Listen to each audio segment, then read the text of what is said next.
Hello, everyone, and welcome to this episode of the Higher Ed Geek podcast, episode number 65, with Steve Robinson. Recorded this one a little while back after seeing the great work that Steve is doing with his NCC Stigma podcast, working to highlight the great work that community colleges are doing all across the country. So really was impressed with his show and came to learn that he's quite the avid podcaster and audio geek and just all around great guy. So really appreciate the time that I had with Steve to learn more about his story and what he's all about. So definitely check out all the cool stuff we mentioned in this episode down in the show notes, and really appreciate Steve taking some time out to record this episode, and definitely connect with him to keep the conversation going. So thank you so much for listening. And without further ado, this is episode number 65 with Steve Robinson. Yeah, we'll go ahead and get started here, and we'll start out as we always do. And I'll just say at the start here, really just appreciate you making time and talking about, your work and everything that you're doing. I sort of just stumbled across you through your efforts podcasting about ending community college stigma. So we'll definitely get to talking more about that and kind of your experience with podcasting so far. But yeah, we'll just start out as we always do, to have you introduce yourself and give a brief overview of your professional journey and how you got to be where you are today. Okay, great. Well, thanks for having me, Dustin. My professional journey in community colleges started when I was doing an internship at Lansing Community College. I was halfway through a master's degree in English literature, kind of wondering what I was going to do with that. I really loved it, but I tagged along with a buddy who was teaching at the local community college, and I had one of these lightning bolt, life-changing experiences. I just thought to myself, this is exactly what I want to do. So I went back to the English department, changed the focus of my master's degree, and I've been a community college person ever since. I started as an English professor. I was in the classroom for 15 years and did a number of administrative jobs after that. I was president of my faculty union for about 10 years, and I've just always been very much at home in the two-year college, community college setting.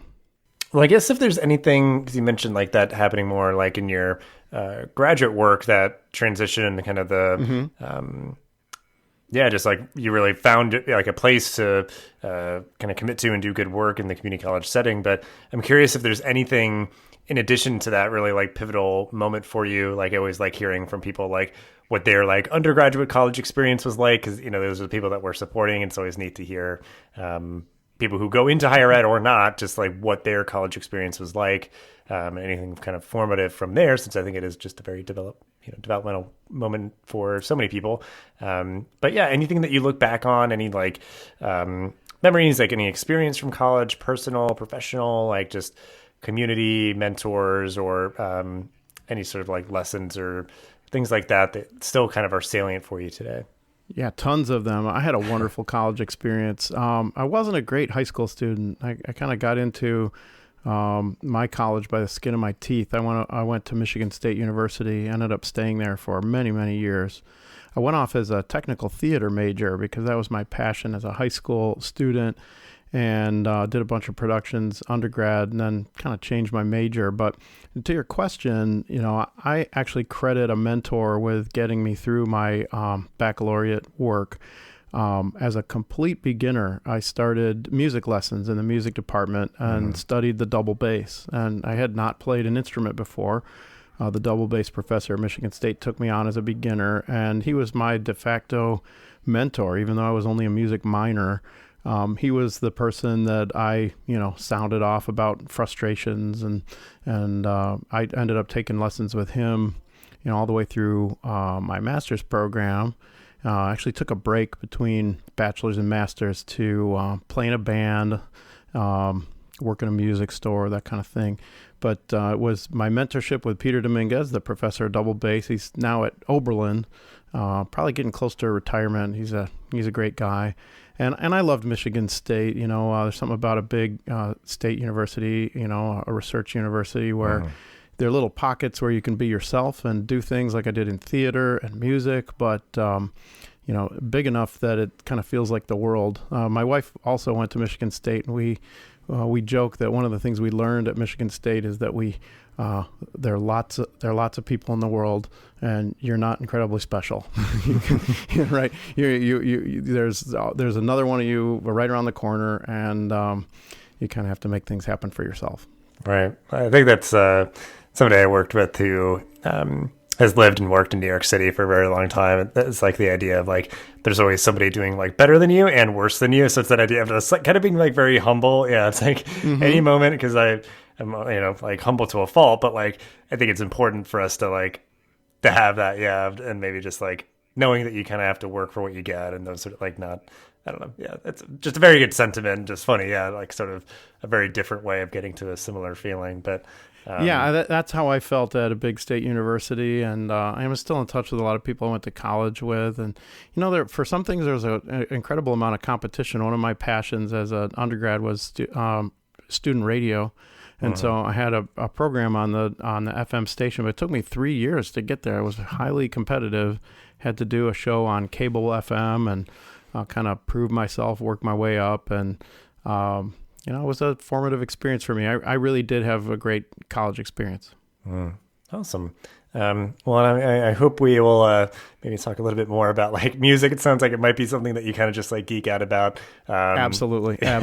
But I guess, I mean, that kind of gives like a kind of formative background throughout a lot of your experiences before starting this work that you've been doing for a while in a lot of different ways within the community college setting. So I think just whether you want to kind of dig into different pieces throughout your tenure or anything just more recently with your current role of just like, what do you enjoy most about your current work? And maybe this is, where the podcast comes in. I mean, we can talk about that too, so if there's anything else. But I mean, like what do you enjoy most about your current work that keeps you kind of energized to come back at it every day? Well, I'm fortunate to have pretty much been in love with every job I've had in the community college, and I've had several. I started working at a community college when I was 24, so more than half of my life I've been working in this setting, and whatever role I had seemed to fit where I was in life. And so I've been a college president for 2 years. And I love this job. It's a great job. And one of the things that really attracts me to this kind of work is the incredible diversity of, what my calendar's like, what my inbox is like. I mean, I don't spend a ton of time at my desk. I'm walking around campus. I'm going off to community meetings, building relationships, which is kind of interesting from a life journey for me. When I first started off as a classroom teacher, even though I was outgoing enough to teach, I wasn't the person who would, shake hands and work the room and do all that kind of stuff. And my job now requires that. So it's kind of fits where I am right now. We have a lot of great things going on in our community and in Ohio regarding community colleges. And one thing I love about community colleges is we really have a lot of allies around in all kinds of spaces. Education, higher education is very political, but community college is kind of not very partisan. We've got friends in both of the two major parties, and it's very rare that some kind of partisan issue derails a community college issue. And so the civic life, the dealing with faculty, dealing with interesting problems that come up, I wake up excited to solve the puzzle of what the day is going to bring. Yeah, that's great. Yeah, I mean, it's just like literally in the name kind of thing, it's just like very community oriented and building those relationships. And, it's the idea that education as it being, like an equalizer, it's like it doesn't discriminate. Like anybody can come in and work towards whatever goals that they're hoping to achieve, and hopefully, kind of build some community while they're at it. And because like you said, I mean, wherever students go, it's like more often than not, it's like people do make like, these lifelong friendships or build like mentorships and those sort of things. So like community in a lot of senses for literally like kind of just the whole neighborhood and on a more individual level and all those sort of things. I can definitely see why that would be definitely exciting and energizing kind of part of your work. And I guess also too, I mean, just you being really committed to this segment of higher education and getting into that podcast like we're talking about, I guess it's, that you would have a little bit of kind of leeway to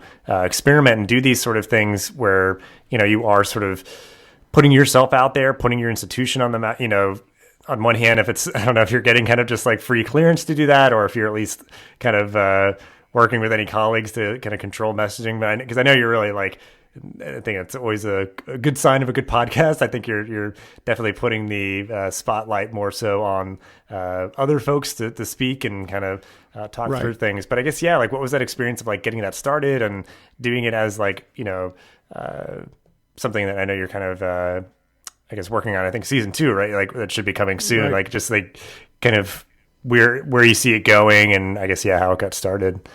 Yeah, there's a lot embedded in what you brought up there, and it's cool. So a couple pieces. One is it's only been a couple of years, but this is the first role that I've had where I really didn't have to go and get somebody's clearance or sign off to do it. It's like, as being the chief executive of the organization, it's not, a unilateral, I'm going to do whatever the heck I want, but there isn't a committee or a boss I have to go before. I have to think of, the 9 trustees and then the culture of our college. But one thing about that is we have a brand new strategic plan at our college. And one of the 20 key objectives is to do some image management for our institution and for community colleges in general. And this term community college stigma is actually in our strategic plan. So when I'm doing the podcast, I'm really doing the work of the institution.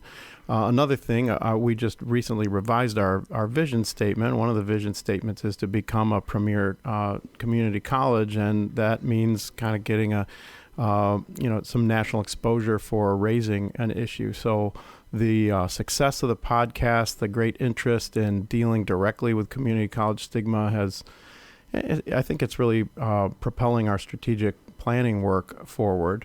And then you couldn't be more right about highlighting the voices of other people.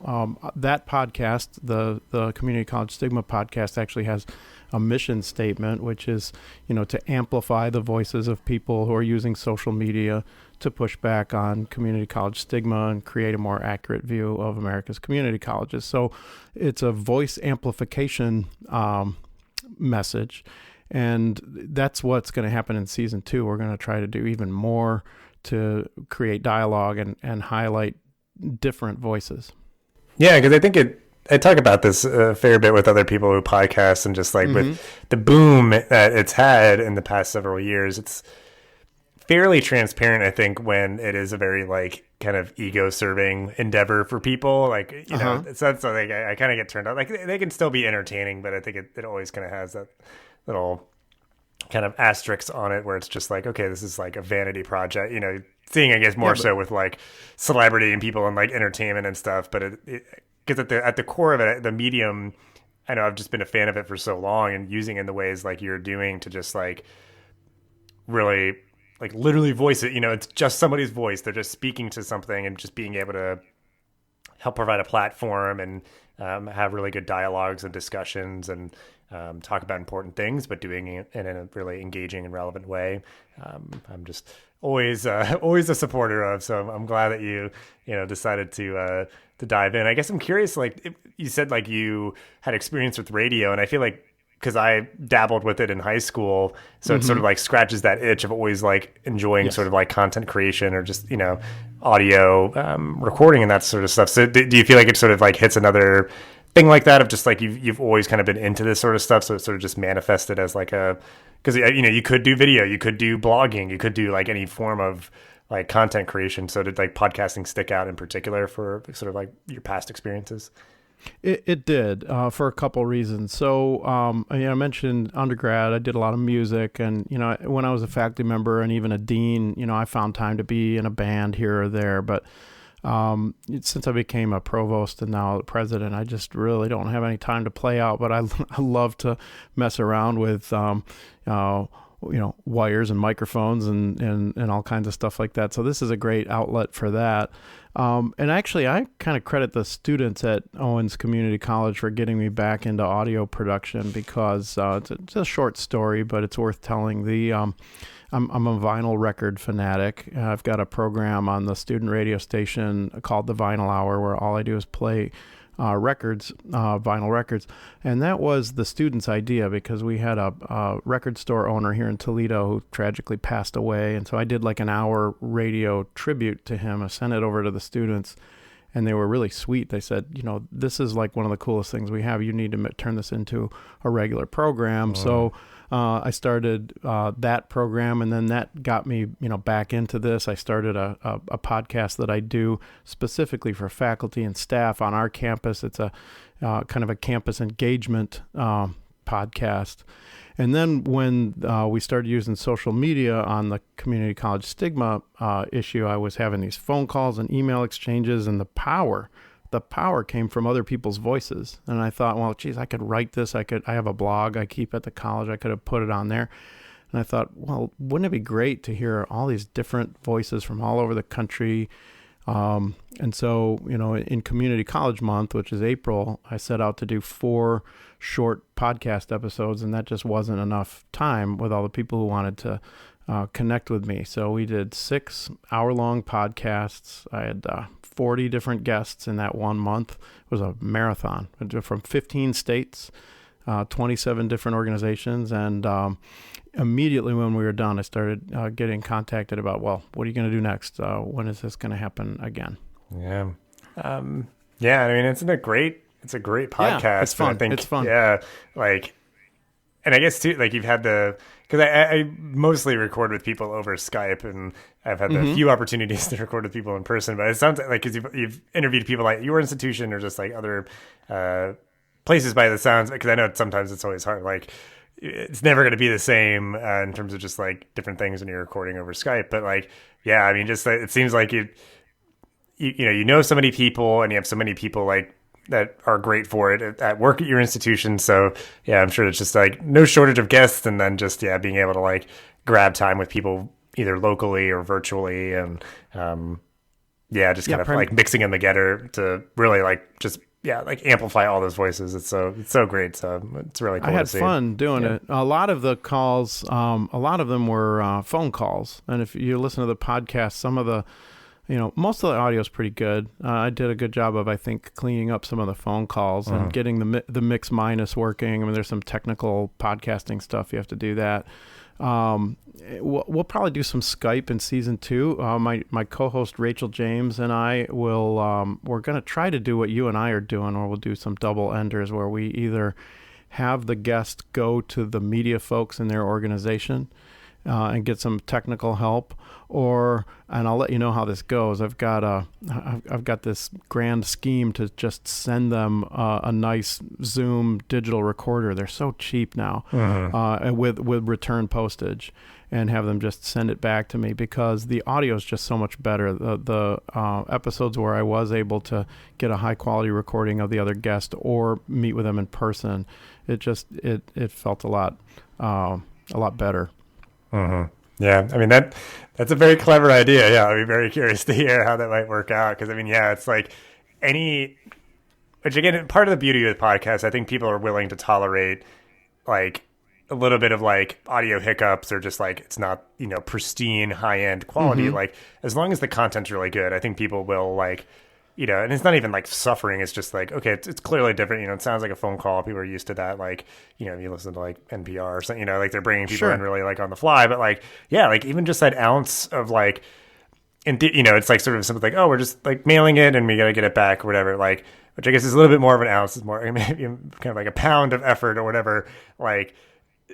That really shows up, in the audio quality, like you're saying. I mean, and it just making sure that the voice that you're amplifying is coming through as loud and clear as possible, certainly worthwhile, whatever way it can work out. Because, I guess the other method is most institutions will have some sort of optimal setup for people to, record one way or another, a soundproof room or anything. Yeah, just renting a microphone or something, So yeah, that'd be great just to like help coordinate, because I've just gotten into like a rhythm of like just being like, just as long as you like use some headphones or something, like you don't like, like I'm not trying to like, put upon people too much, but yeah, in some instances, like I wish I did, because like it's a really great episode, but there's some audio stuff. So yeah, that's great. Well, not everybody finds this stuff as fun as you and I do. So with the challenge is making it easy for them. So the 2-part strategy, and I'll let you know how it goes. One,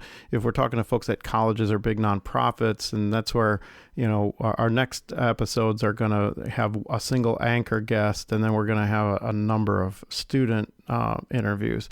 And so the idea is to, if possible, get that person to reach out to their tech or media folks. And I put together a half-page spec sheet about what we need from them. And anybody who deals with this kind of stuff will look at that and say, oh yeah, we can do that. But if this isn't your hobby, doing it yourself, would seem daunting. So I'm going to experiment with this, $100 Zoom H1, just put it in the mail, return label. And then as we're, getting going, just sort of coaching them on how to set it up. And then when we're done, just tuck it in the box and send it back. I'm crossing my fingers. I hope it'll work. Yeah. Well, best of luck with that. It's a good plan, but yeah, it's just like hoping that it was like, oh, I need it for somebody else, and you haven't mailed it back yet or got lost or whatever. Yeah, I mean, I guess, it's clear, like, yeah, you kind of geek out about, like, good audio quality and, like, music and vinyl and that kind of stuff. So I guess if you want to speak to just, like, anything else maybe that you're geeking out about or digging in with any of those things, because I'm sure there's maybe just kind of some anecdotes of what those passions and those interests have meant for you in terms of, like, community or anything like that. But, yeah, just, like, I guess talking through, the stuff that you're, like, geeking out about right now. Well, a lot of it, we were talking about podcasting. I mean, I do have sort of a studio set up in my outer office at the college, and that's where I do this podcast that I call Teachable Moment. So far, I've only had faculty on, but I really want staff members to come on.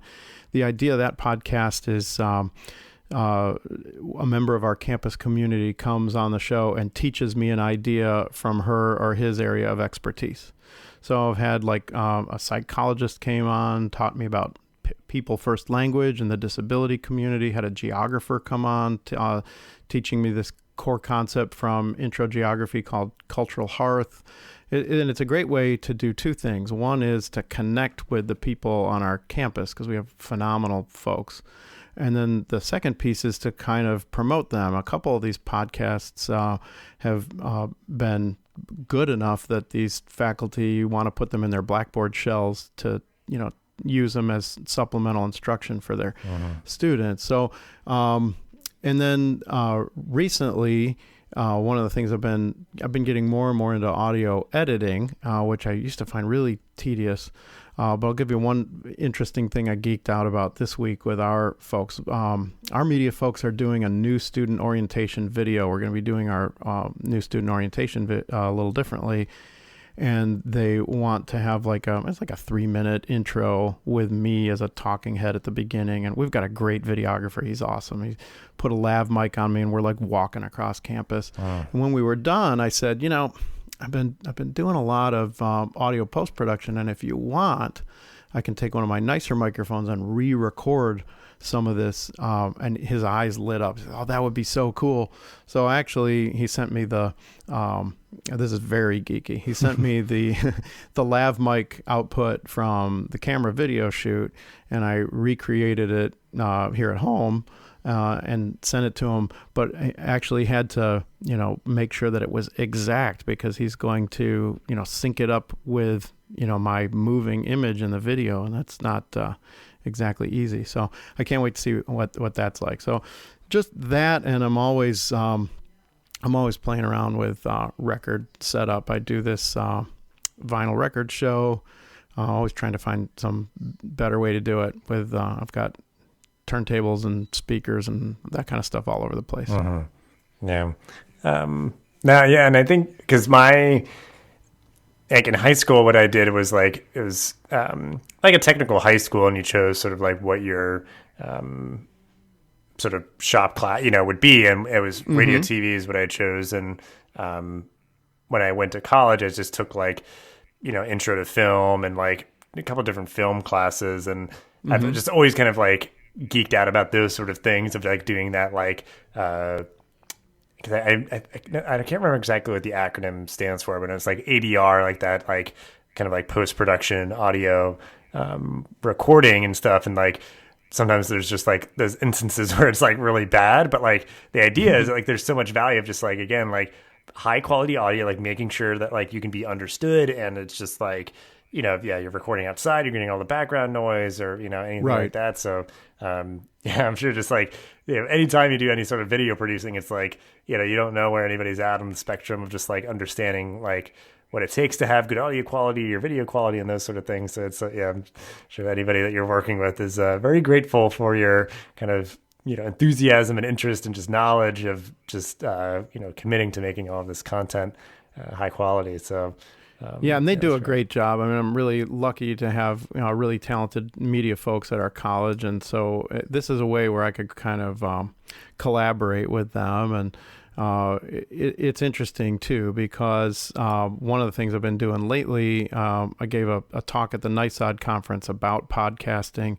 And to me, this stuff is more about technique than the actual gear. I mean, the microphone I'm talking through right now is not a high-end microphone, but at my presentation in Austin, I put a picture of a Neumann U87, the NPR microphone. I said, look, here's a $4,000 microphone or a $3,200 microphone, and you could have your own radio station for that amount of money now. I'm starting to work with some local activists who've built a FM low power station, and it's just amazing what people can do with pretty bare bones technology. So it's more about using this gear the right way rather than having this high end gear. Yeah, definitely.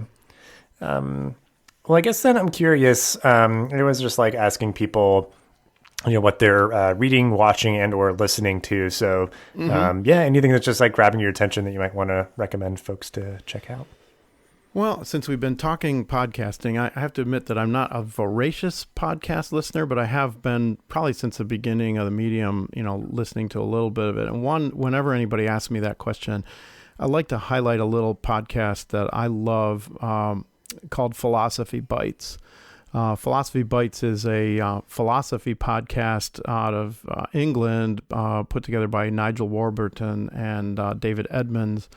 And it was kind of the inspiration for Teachable Moment. The podcasts are never longer than 15 minutes, and they always have one prominent philosopher, academic philosopher, on to talk about a very limited idea in philosophy.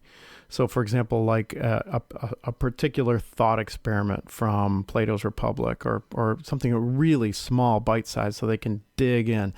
And I just think that's a great way to explore an idea, is through dialogue and with back and forth. And so they've been doing that podcast since, it's really been around for a long time. It's proliferated to other projects that are podcasts. But listeners who are interested in philosophy would probably really love Philosophy Bites. I listen to that pretty regularly. I also like this new Broken Record podcast that Malcolm Gladwell has done with Rick Rubin. I don't know if you've listened to it. It's pretty good. Yeah, I just listened to an episode of the Revisionist History podcast that he does. Right. So yeah, there's several episodes of that one. So.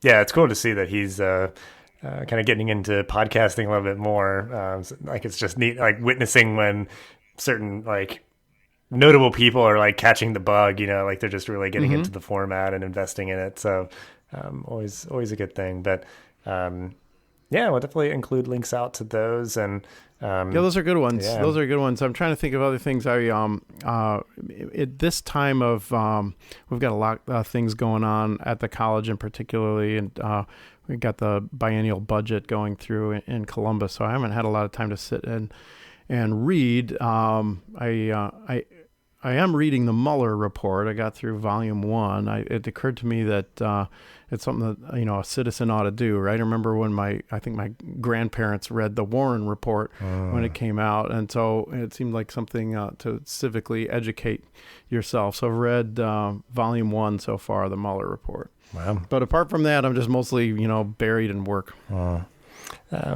I feel like that's like tragically how it goes sometimes. I'm just like, whether we're in school or just have to like read a lot for work or whatever, like I know I find it hard to find time to like read purely for pleasure. And but certainly kudos to you for reading like the primary document that many people are just like now commenting on. It's like, I'm sure many people may have not actually read the entire thing. So yeah, I'd like to be, when I'm old, I want to be able to say, well, yeah, I read that.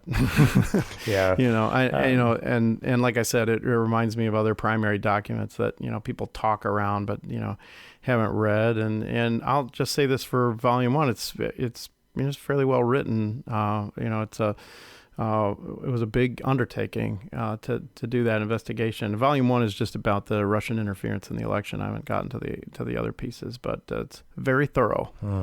Interesting. Well, I guess then we can wrap up with the optimistic end note that I always like to kind of conclude with here. So, yeah, something or things that you're looking forward to in your job, life, and or the world. Yeah, I guess just whatever comes to mind. Okay, well, a few. I'm a very optimistic person, so I'm always looking forward to things. But I gave this some thought. There are a couple things I'd like to highlight. And your listeners, even the ones who aren't in Ohio, might be really interested in this. So on July 3rd, which is coming up, the state law in Ohio will officially recognize something that's called the dynamic symbol of accessibility. And I'm sure you're familiar with the sort of wheelchair icon that you'll see on accessible parking signs and hang tags and accessible bathrooms. Well, a team of designers about 10 years ago redesigned that icon to from kind of a people first perspective, to give it a sense of forward motion and activity. It's a really cool redesign. It still looks like a person in a wheelchair, but the person has their arms cocked back like they're moving and they're leaning forward. And a couple of states in the United States have adopted this instead of the older symbol, New York and Connecticut, and Ohio just did that. And it's something I've been paying attention to for a long time. So as silly and small as it seems, I'm really excited that the state law in Ohio has pivoted away from using the word handicap on these spots, and also adopted this new dynamic symbol of accessibility. And so that's very fresh and something I've been following for a long time, kind of exciting. And if you live in another part of the country, be watching for it. You'll see it. It's kind of cool. And I'll send you a link. The icon actually was the subject of an exhibit at the MoMA in New York City a few years ago. It's a really great piece of kind of grassroots graphic design that has taken hold. I think there's some provinces in Canada that have adopted it as well. So that's one thing. And then we talked about another thing I'm really excited about. We're going to be gearing up next month to produce the second series of the Community College Stigma podcast. And been really thoughtful about how to do things differently. Before it was just me talking to people. So now I'm going to have a co-host, Rachel James, who works at the Aspen Institute. She's a community college graduate, and we're going to kind of do this together. She'll interview anchor guests, I'll interview students, and then we'll kind of unpack the episode together in dialogue. And so I'm really excited to get that going. Very cool. Yeah. All good stuff. Yeah. I mean, it's something I remember seeing, I think, when that accessibility logo changed. And I guess, yeah, like having it have to very, like, it's taken probably a long time just over different localities or states or different things, like just norming it and making it something that people are committing to using. So, right. And it's not without controversy. Like anything that matters, there are going to be people on both sides of the issue. So the new icon actually has some detractors, has some critics, and it's interesting. I just did a bunch of tweets about this, and folks in the disability community in different parts of the world got involved in the discussion. It's all civil, but the whole focus on people first language or identity first language, and then this icon, really sparks conversation. That's my favorite part of it, is that, these are issues that are best explored in dialogue, and not everybody's coming from the same place. It's not like the old icon is bad and the new one is good. But, all of these symbols, just like language, are imbued with meaning. And so having dialogue about it's really cool. So that's one of the things I'm excited about. Yeah, for sure. And I feel like it's probably like one of those things, like, because it's always like, it always comes up and it like annoys me, is that like the idea of changing like team names to be more like inclusive from like, Native American imagery and like any of those things.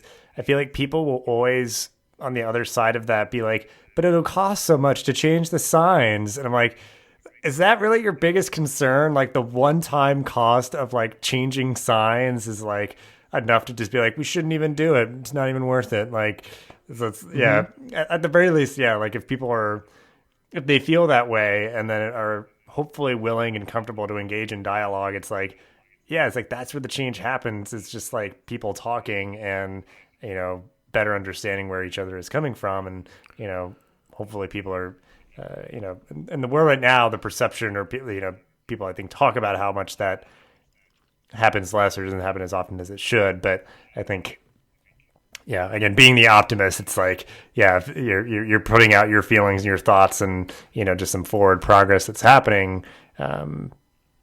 Just hoping, I guess, to, try to inspire some change or some shifts in opinion or whatnot. But the interestingly enough, the Ohio law kind of envisions that expensive sign change. It's written in such a way that it's all new signage will adopt the new language and the new symbol. So there's a way to mitigate those kinds of concerns that folks have. What's interesting to me is that there's such a diversity of opinion on issues like this, and I think that's great. In fact, one of the Teachable Moment podcast episodes I did with a faculty member, we talked. She's the person who taught me about the people first language, and really did a deep dive into how there are certain communities where those communities are split on whether they would use identity first language or people first language, and we take these things really seriously. So, and that's good, I think. Yeah, I mean, it's really important. I think something that's always on my mind is just sort of like kind of always forward, like always just like, even if it's incremental steps or just like, I don't know, trying to, just help things along in the right direction. Like you're saying, it's not as if it's going to be this like monumental endeavor to change all signs everywhere. It's like, at least just to start, all new ones are going to be different.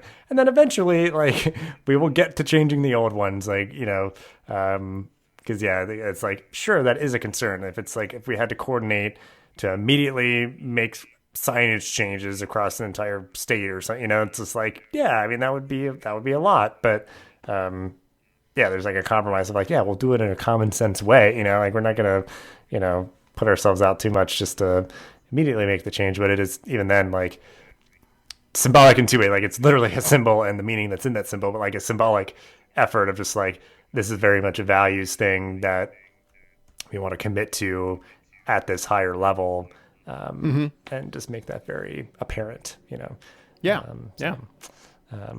very cool. All good stuff. And I think that's just a very good kind of optimistic thing to look forward to and always kind of find some kind of inspiration with. And I mean, I wish you the best of luck getting season 2 of the podcast going here soon. And well, thank you. And thanks for having me on your podcast. Always good talking to another higher ed podcaster. And I have ways to connect with you and the work that you're doing and all the stuff that you mentioned down in the show notes. But just thanks again for your time. This podcast is part of the ConnectEDU Podcast Network, bringing together diverse voices in the higher ed community. Check us out on Twitter at ConnectEDUPod or at ConnectEDU.network. Thanks for listening to this episode of the podcast. Make sure to rate, review, and subscribe so you never miss an episode. Thanks again for listening, and we'll see you in the next episode of the Higher Ed Geek Podcast.